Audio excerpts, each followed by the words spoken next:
Hatua ya kwanza, mtoto wa kike anapojitambua kwamba mimi ni mtoto wa kike, ule umri wa miaka 3. Hatua ya kwanza, mtoto wa kiume anapojitambua kwamba mimi ni mtoto wa kiume, ile miaka 3. Ni hatua ya wa kike kushuka, ni hatua wa kiume kusimama. Nikashangaa, nikasema kumbe inawezekana kuna kitu hapo Mungu alitaka tukione. Angalia kwenye mila zetu sisi hapa Tanzania, angalia mila za Wasukuma. Wasukuma mtoto wa kike ndiye anayepiga magoti, tena anatakiwa kupiga magoti mtoto wa kiume hata akiwa mdogo kwake kwa umri. Kitu ambacho binafsi sikitamani sana, natamani angepigia magoti wale wakubwa kwa heshima zaidi.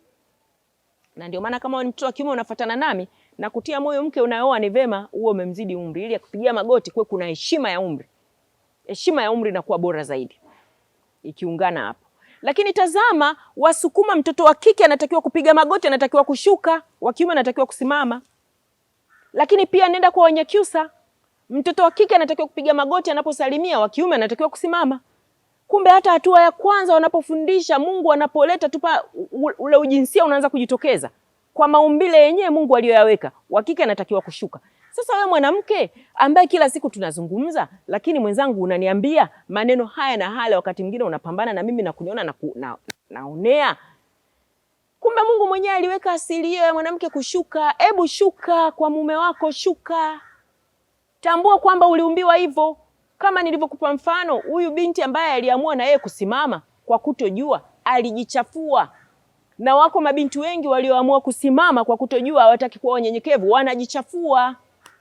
Wanajichafua sana tu.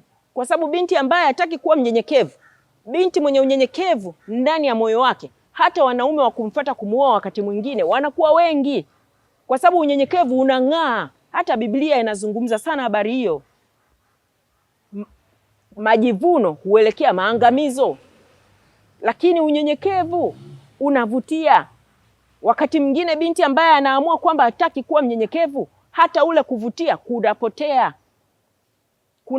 Matokeo yake nini? Utajikuta unaishi kwenye maisha ambayo leo umelala na mwanaume huyu, kesho umelala na mwanamume yule, kesho kuto umelala na mwanamume yule, kwa sababu umri pengine umefika muda fulani, unaona hata wachumba mbona hawaonekani. Ni wachache mabinti ambao nawafahamu wamekuwa wanyenyekevu, wanajiheshimu wakachelewa kupata waume. Inatokea. Nayo ni neema kupata mume, hiyo nakubali sana.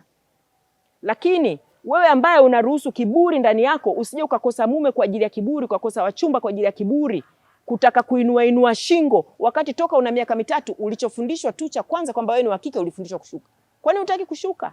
Shuka tu. Vinginevyo utakapojikuta unalala na mwanaume huyu na huyu na huyu, unachafuka.